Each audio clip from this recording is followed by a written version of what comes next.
Hello? What's up, my peeps? My people. My peeps. So good to see you guys. How you doing today? Oh, that's just so good to hear. Guys, I'm exhausted today. As I like to say, I'm dragging ass. It's just, one of those days. The best way for me to get some energy is to talk with you guys. It's something that I love to do. And I think that, instead of just laying down or sitting on a couch and becoming a potato, it's best to just talk to my friends. What's up, guys? How you doing today? Anything new, exciting happening? I really should stop doing this like Dora. It doesn't go well. Man, I feel like there's been a lot that's happened since I last chatted with you guys. But none of it's coming to my mind right now. Maybe I should do a quick little search on what's going on here. Oh, right, of course. The most important thing. New video dropped, Reconstructing Elemental, and I'm actually super excited about this one. That's a movie that I remember when it came out, I was super excited to watch it, and rightfully so, because if you saw the video, if not, please check the video out. But if you saw the video, I expressed how much I love that movie. And I feel like a lot of people didn't, and I think it's because there was a lot of surface level issues that people had with it, that if you just dove a little bit deeper into it, it's such a beautiful story. And so I'm not going to talk too much on promoting that, but if you guys haven't checked it out, please go check it out. I really love doing these movie reconstructions. Asterisk, I just flipped you guys off, sorry about that. But asterisk, I don't know if you guys have noticed this little thing. I don't call them movie deconstructions, I call them reconstructions. What I've been doing recently and what I've really been enjoying putting my time towards is going into movies, films, TV shows that haven't exactly been in the media or talked about a lot recently. I like doing that because I think there's a common theme where, a project will be released and it will get whatever reviews it gets and then people just forget about it. And I'm one of those insane people who rewatches media over and over and over, sometimes to an exhausting amount, but enough for me to really appreciate the deeper levels of what they're trying to convey. I even go in and watch the director's commentary or behind the scenes, how they built this, how they did that effect. And of course, it's just, who I am as a person. I've always appreciated the process of making a movie. But I also think a piece of it is because so much time and effort goes into creating these pieces of entertainment for us. And, in this world of cancel culture and mob mentality, people can be so fast to judge something that they may have not actually given the time of day to create their own opinions about. And sometimes I just like to hop in, offer a little bit of a different view. You guys know I'm toxically positive. I can find the greenest grass in the middle of the desert and just see if that helps somebody see it through a different lens, because you never know if you can stumble onto a project that's 10 years old and you just found a new favorite movie. But anyway, I digress. Let's talk about what I know you guys love me talking about, Formula One. Woo!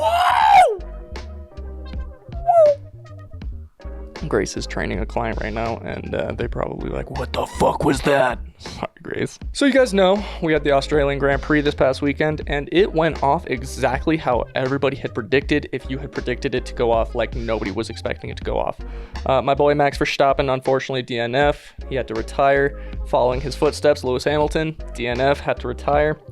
And there's a lot of good things that happened in the race, but one thing that I think we need to acknowledge: Carlos! Our smooth operator, baby. He was flying. Maybe because he doesn't have the appendix anymore and he had that little bit of extra weightlessness speed, but oh my god, he was looking amazing out there.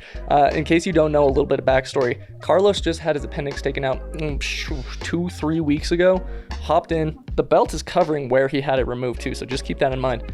And he, in the first turn, I believe, overtook Verstappen, super cool, and was able to lead the race for the entire Grand Prix and bring it home for Ferrari. The Tifosi out there were just loving him at that moment. And also probably a little bit this smooth operator always operates so well. Why did we leave him jobless for the next year? We're not going to touch on that drama though. I was just really happy, as I'm sure so many of the fans were, to see him come out looking strong, looking fast, being incredible in that seat, and bringing it home. It was a Ferrari 1-2, which is something that's amazing to see.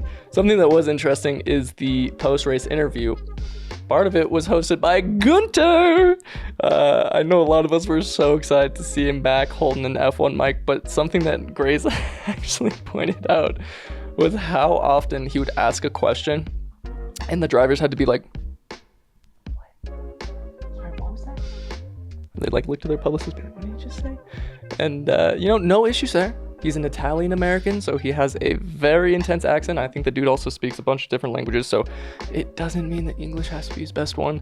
It provided a lot of entertainment for us, and I think, if you're a fan of Drive to Survive, you're probably a fan of Gunter, and to just see him down there talking to the drivers, I'm sure they all love him. We all love him. It was just a funny moment when even Charles, there's a moment he asked him a question, and he moved his mic, and he literally... If you saw it, you saw it. It's pretty funny. Let's hop off this track. It's getting warmer out where I live, which is something, it's amazing. Obviously, we're in springtime now. Welcome to spring. And with that comes the joke of spring cleaning. And I know that we've been doing that a lot in this house, downsizing, getting rid of things that we haven't used for some time. And it always brings so much newborn motivation and excitement about the season. I feel like sometimes you go through the long, dark winter and you just kind of not even accumulate things, but just let things overpower you.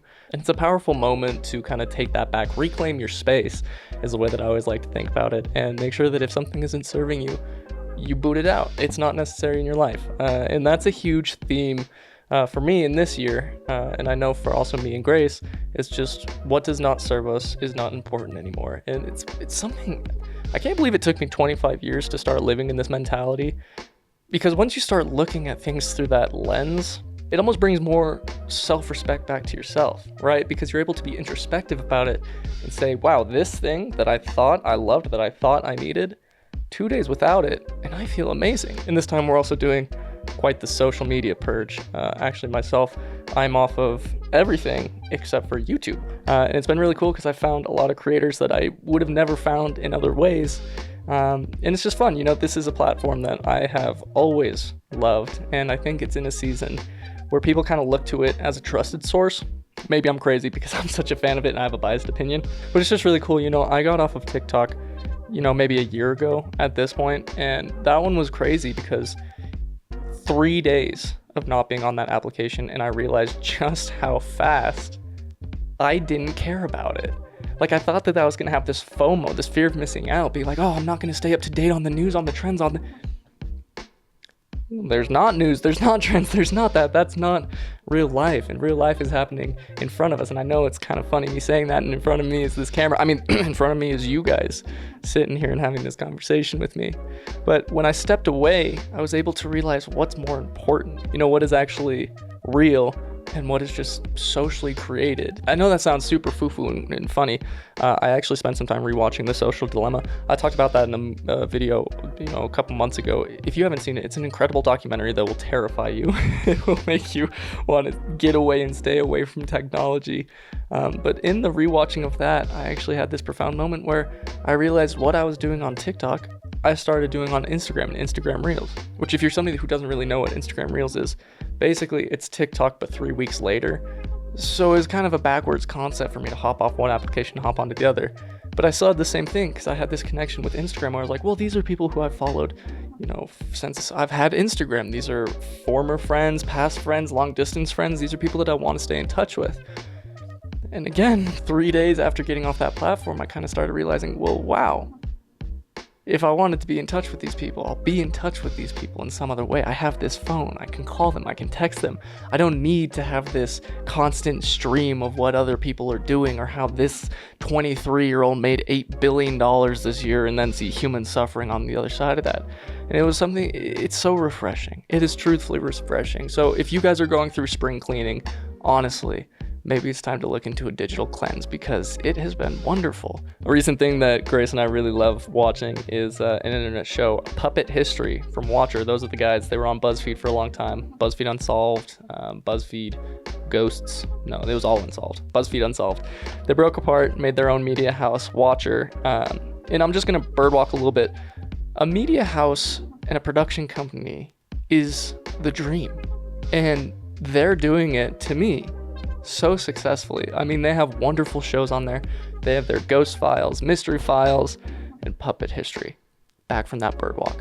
So Puppet History is something that I think I came onto the game very late in, but it's something that, if Grace and I just want something easy to have in the background content. Wow, here I go. No, we're not. We're going to get back onto this.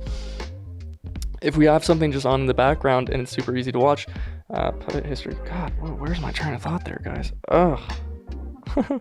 Though it's an internet show, and a lot of people wouldn't put that much value to it, it's fantastic. They're going over concepts and moments in time that I've never even heard about, never knew about. And something that Grace and I love talking about is the egg theory. I will talk about that fully on another episode if you guys want to. I'll talk to that in another conversation with you guys if you want me to. But every time we watch these pieces of history, I always look at her, I'm like, this makes me terrified of the egg theory. Like, if we have to relive every single human life for all of history, guys, there's a lot of shitty people out there. And not only would we have to live them, we'd have to live the people that they did the shitty things to, and then have the shitty things done to us. And it's like, whoa. But I guess, and what Grace always says is cosmically, if this is the egg theory, all that time that we have to relive is truthfully just a blink of their eye. And so, I guess I can digress from that topic. One thing that I wanted to chat with you guys about is, I mention it sometimes, but I always love getting comments and hearing your guys' opinions and just what you think about, what I'm putting out there or what you would want me to put out there. And I am intentional about going in there and replying to all of them, or at least acknowledging that I see you and I hear you. But with that, I do need to acknowledge one. Sarah, I saw your comment on my Wonka video about making a second one, part 2. I just really set myself up from failure there. And if I were to make a second part, it's purely just the ending of the movie and gives away everything that happens. So I wanted to do it for you. I don't want to give out all these spoilers. And if you want to watch it, log into my Apple TV doc. Apple, don't listen to this. Sarah, log into my Apple TV. I'll give you the password. It's funny, I'm sitting here thinking about what to talk about, and I noticed I have a big smile on my face. I started this so sleepy. Literally, guys, I was laying on my bed right before I started filming this, and I was like, I am so tired. I need to figure out something to do. And I came in here to talk to you, and I'm jazzing right now. I love that you guys can give me this kind of energy. Speaking of good energy, Grace and I just booked some tickets to see the comedian Matt Rife when he comes to Denver, and I'm really excited about that. I've never been to a stand-up comedy show or a comedy club or anything in that vein of entertainment, and I'm really excited.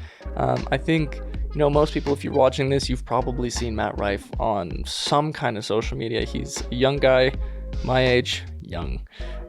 Really, in my opinion, kind of killing the game out there.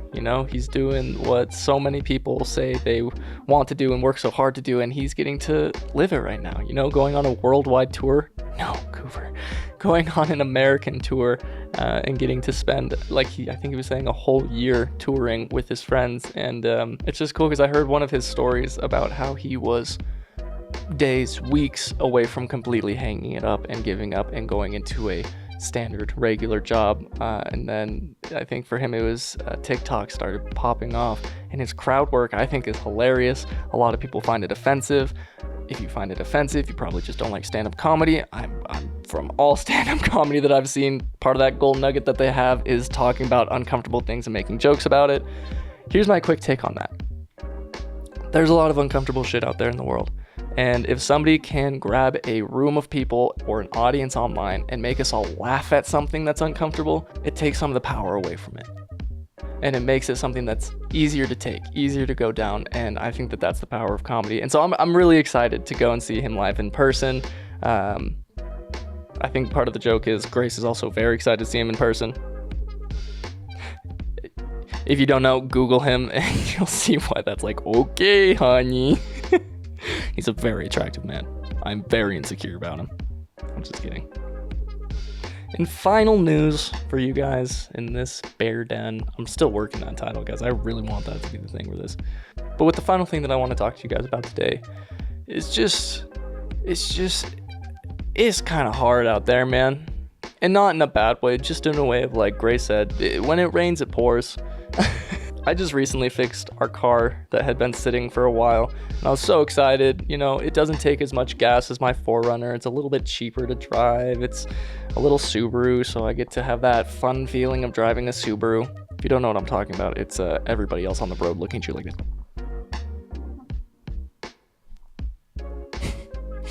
And after about 5 days of driving it, I was down at my office downtown. And it just decided to not start. So that was great. Finally got it started after complaining to my dad. Dad, thank you, love you. Shout out to you, always taking my call, even when I'm just being a frustrated little guy. Got started, got home, realized I forgot to go to the bank, I forgot to go to the store, I forgot to do X, Y, and Z. I put a bagel in the toaster because maybe I'm just hungry, maybe I have the tumbly rumblies and I just need to eat some food. The fucking toaster caught on fire. Great, throw that away, now we're out of toaster. I accidentally bonked my cat when I was just trying to give her pets. I was trying to pick my computer up to just put it on a charger and everything fell, and I'm just like, guys. I know that I'm like, if you watched Elemental, you know I'm somebody who blows up easily, and I'm trying so hard not to. But like, sometimes the world just picks days, and it's like, Koov, you gotta be strong today. You gotta do this for me today. And I just want to end this by saying a big shout out to Grace, because without her, I would have chucked that toaster across the room. I would have abandoned the car downtown. I would have still affectionately loved and kissed my cats, because, guys, they're cats. They're amazing creatures. Why would I not do that? But I am in a season, for so long it feels like I've been in the season, but the season of working on myself and frustration and not taking things so seriously. And that's what I was working on today. When everything kept falling like dominoes, I just tried to sit back and be like, don't take it seriously. You're not a serious guy. It's not a serious issue. Nothing is that bad. And when I take it like that and I make myself as small as possible, I'm kind of like, yeah, you're right. It's not that bad. But what do I know? I'm just leading a one-way conversation with you guys. But I hope that you enjoyed your time with me here today. And I appreciate you for giving me some of that time. I really love talking with you guys, even if they're not as intentional as I need them to be. Like I said, I just feel energized now. I feel ready to rock and roll for the rest of my day, and that's thanks to you, because I got to chat with you guys for a little bit. So if there's anything that you want me to actually intentionally talk about the next time we sit here together, let me know, and I'd love to chat about it with you guys. Otherwise, like I said, please check out the Elemental video if you haven't, or even the Life of Pi one. That was a fun one. Let me know if there's anything that you'd like me to talk about. I think I just said that. Thanks, guys. I'll see you next time. Or you'll see me next time. No, I'll see you next time. Bye. I just took off the pop cover, but like, guys, can you see how sweaty my hands were? I get so nervous talking to you. I don't know, maybe I am tired. All right, bye, guys.